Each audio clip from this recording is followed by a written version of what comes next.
mau tanya beberapa hal terkait tragedi tersebut yang mungkin datanya nanti bakal bisa kita jadiin dasar untuk penelitian kami ya. Nah, untuk yang pertama adalah apa sih yang kamu ketahui tentang tragedi Kanjuruhan yang terjadi pada tahun 2022 dan bagaimana sih kamu dapat mengetahui tentang tragedi tersebut? Oke, terima kasih untuk pertanyaannya ya. Kalau menurut aku pribadi, peristiwa Kanjuruhan itu sebenarnya ada kerusuhan lah istilahnya. Kerusuhan di mana ada pertandingan bola di Stadion Kanjuruhan Malang. Kalau nggak salah di bulan Oktober 2022. Nah, di sana itu ada kerusuhan. Nah, kerusuhan ini disebabkan aku kurang tahu pasti sih untuk penyebabnya seperti apa ya. Cuman yang aku tahu tuh ada yang kayak provokasi dan akhirnya timbul aparat itu menyemprotkan gas air mata nih kepada para penonton.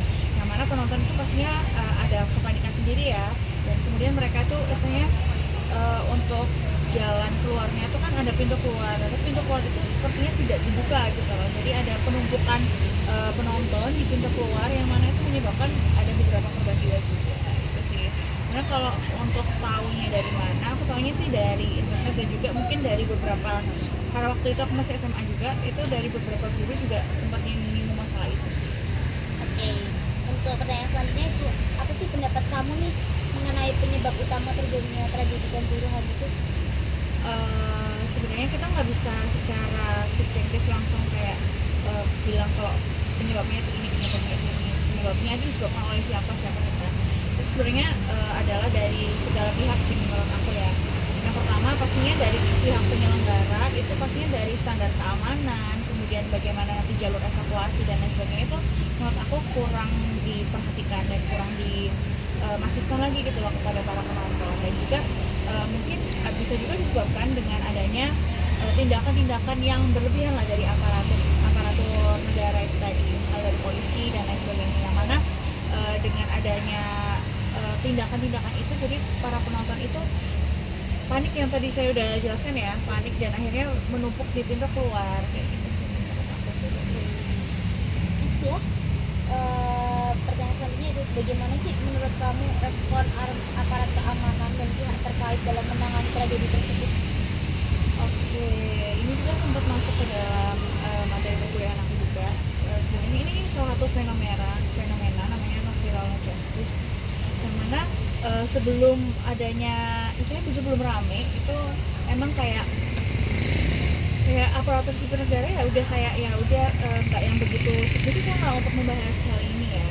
Tapi begitu ada yang speak up, kemudian viral di media massa dan lain sebagainya, nah itu istilahnya adalah tekanan sosial yang mana itu membuat aparat negara itu akhirnya bertindak secara signifikan lagi gitu. Tapi di sini juga aku menyoroti bahwasanya sikapnya itu menurut aku kurang transparansi ya. Karena apa?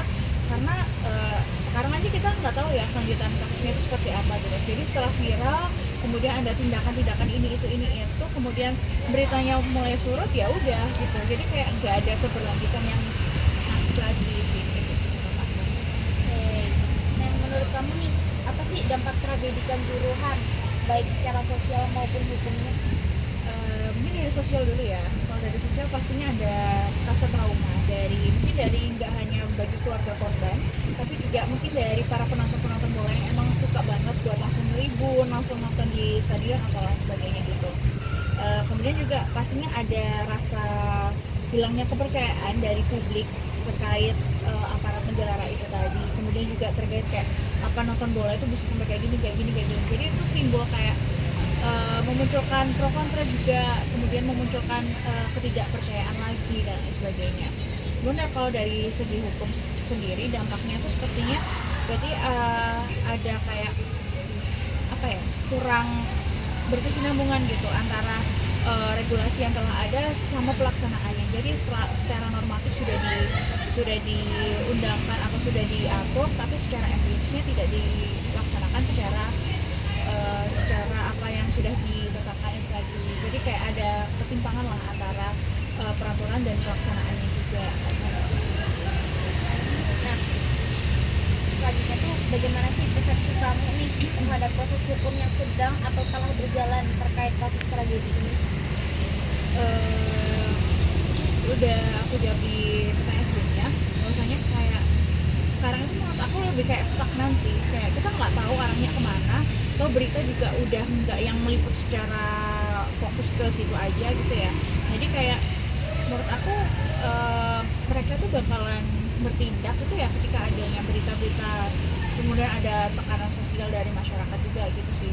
Jadi menurut aku dari ini sebenarnya nggak hanya kasus ini ya, banyak kasus banget di mana pemerintahan Indonesia kemudian dari aparat-aparatnya itu memang sedikit kurang concern ke topik-topik yang apa itu kan sebenarnya topik sensitif ya, menyangkut stabilitas negara juga gitu. Jadi menurut aku pribadi kayaknya mereka kayak kurang netral aja, kan kurang netral, nggak transparansi, dan kayak perlu kita pertanyakan juga akuntabilitasnya seperti apa. Nah, dari apa yang sudah kamu paparkan tadi ya, ini tuh kasus ini tuh udah adil atau transparansi menurut kamu, dan mengapa? Menurut aku belum ya, karena adil sebenarnya konsep adil itu setiap individu pasti berbeda-beda. Tapi di sini aku lihat bahwasanya sampai sekarang aja kita belum tahu apa yang dijatuhkan, misalnya hukuman apa yang dijatuhkan kepada pelaku. Kemudian kita nggak tahu aktor intelektual di balik semua ini itu apakah sudah tersentuh oleh hukumannya atau bagaimana, itu kan tidak ya. Terus kemudian transparansinya juga, sekarang kayak kita nggak tahu sekarang posisinya seperti apa, apakah dari korban sudah diberikan istilahnya mungkin kompensasi dari pihak penyelenggara atau apa, itu kita menurut aku masih kurang transparansi sih. Jadi kayak mereka tuh hype-nya juga misalnya kayak action-actionnya tuh ya waktu viral aja gitu sih. Oke, selanjutnya menurut kamu nih, pandangan kamu sebagai mahasiswa Universitas Brawijaya terhadap tragedi ini tuh apa sih? Apakah perlu melakukan tindakan tertentu seperti demo gitu untuk menyelesaikan kasus ini? Oke, ini menurut aku persepsinya mungkin beda orang beda persepsi ya. Kalau dari aku pribadi, demo itu langkah terakhir, dimana kayak kalau memang tidak adanya komunikasi itu tidak bisa membuat permasalahan itu bisa selesai, demo itu adalah salah satu langkah terakhir lah istilahnya, yang mana itu bisa membuat tekanan sosial pada masyarakat, pemerintah dan sebagainya gitu kan.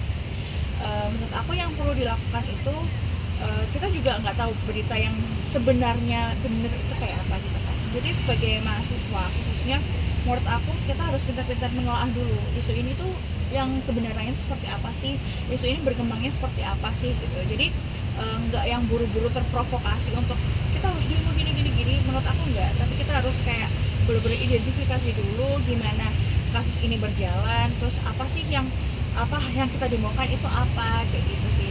Jadi lebih ke kayak kita identifikasi, kemudian kita mungkin komunikasikan dengan pihak-pihak terkait, misal dari kepolisian dan lain sebagainya. Nah mungkin dengan adanya komunikasi itu bakalan ada titik temu nih, kayak oh iya berarti kalau misalnya seperti ini yang harus dilakukan oleh aparat seperti ini, yang harus dilakukan penyelenggara seperti apa dan lain sebagainya gitu. Nah tapi apabila nanti komunikasi itu tidak berjalan secara efektif, atau mungkin ada timbul kerusuhan baru dan lain sebagainya, nah itu mungkin harus ada istilahnya langkah-langkah lagi gitu. Dan menurut aku kalau demo tuh tergantung ya, kalau aku bukan tim yang suka demo kebetulan, jadi lebih ke kayak bagaimana sih caranya kita memasifkan berita itu, memasifkan kayak isu ini, tapi nggak yang demo langsung ke jalan. Sebenarnya banyak banget cara lewat media sosial itu juga bisa banget gitu. Jadi kalau menurut aku demo itu langkah-langkah terakhir sih. Oke, untuk selanjutnya ya, apakah tragedi ini tuh mempengaruhi pandangan kamu terhadap sepak bola Indonesia secara umum? Kalau aku sih enggak ya, karena aku juga sebenarnya bukan yang nonton bola banget. Tapi sebenarnya ini tuh nggak mempengaruhi pandangan kita terhadap bolanya, tapi jadi mengubah pandangan kita terhadap masyarakat sendiri seperti apa, kemudian supporter bola ternyata seperti apa, dan juga bagaimana sih tindakan-tindakan aparat negara waktu itu juga gitu. Jadi kayak lebih, kalau ngubah pandangan ke sepak bolanya sih enggak ya, lebih ke kayak penyelenggaraannya mungkin, kemudian juga kepada misalnya masyarakat pendukung, kan kita juga nggak tahu apakah ada tindakan-tindakan provokatif atau seperti apa. Oke, selanjutnya bagaimana sih kamu melihat peran media dalam pemberitaan tragedi Kanjuruhan? dan kasus hukumnya gitu? Menurut aku sangat suka ya kalau misalnya media itu lebih kayak memasifkan beritanya gitu. Terlebih kasus ini pernah viral, menurut aku peran media itu sangat penting banget ya kan. Yang mana media ini bisa banget menggiring opini masyarakat, kemudian juga dia itu bisa kayak memberitakan secara luas gitu kan. Nah, tapi yang aku soroti ini apakah media ini sudah memberitakan berita yang benar-benar terjadi yang sebenarnya atau seperti apa gitu sih. Tapi kalau untuk sekarang peran menurut aku sih pribadi peran media tuh oke banget dengan cara memasifkan itu tadi. Jadi mereka yang memasifkan dan akhirnya kita ada fenomena sosial media itu tadi. Jadi setelah adanya keviralan dan sebagainya, nah jadinya aparat negara tuh kayak terkena tekanan sosial ya. Jadi kayak kita harus kejar kasus ini Terakhir nih, apa sih harapan kamu terhadap penyelesaian kasus hukum tragedi Kanjuruhan ini? mungkin harapannya lebih kayak aparatnya ya, lebih transparan, kemudian kayak nggak usah berpihak kepada misalnya orang-orang penting di belakangnya, jadi kayak berpihak lebih kayak netral aja sih dan berpihak pada korbannya itu tadi. Dan juga sepertinya perlu ada kayak reformulasi regulasi lagi terkait penyelenggaraan event-event atau kegiatan-kegiatan besar yang pastinya skalanya itu ribuan orang, ratusan orang gitu kan. Jadi kayak perlulah adanya kayak regulasi lagi, kalau enggak mungkin reformulasi lagi bagaimana sih ini efektifnya itu seperti apa aja sih kiat-kiat yang memang harus dipenuhi penyelenggara untuk dapat menyelenggarakan event besar kayak gitu, agar nantinya mungkin nggak hanya di sepak bola aja ya, kasus-kasus tersebut bisa nggak terulang lagi. Makasih banyak ya atas jawabannya, sangat membantu banget untuk penelitian kami. Thank you. Terima kasih.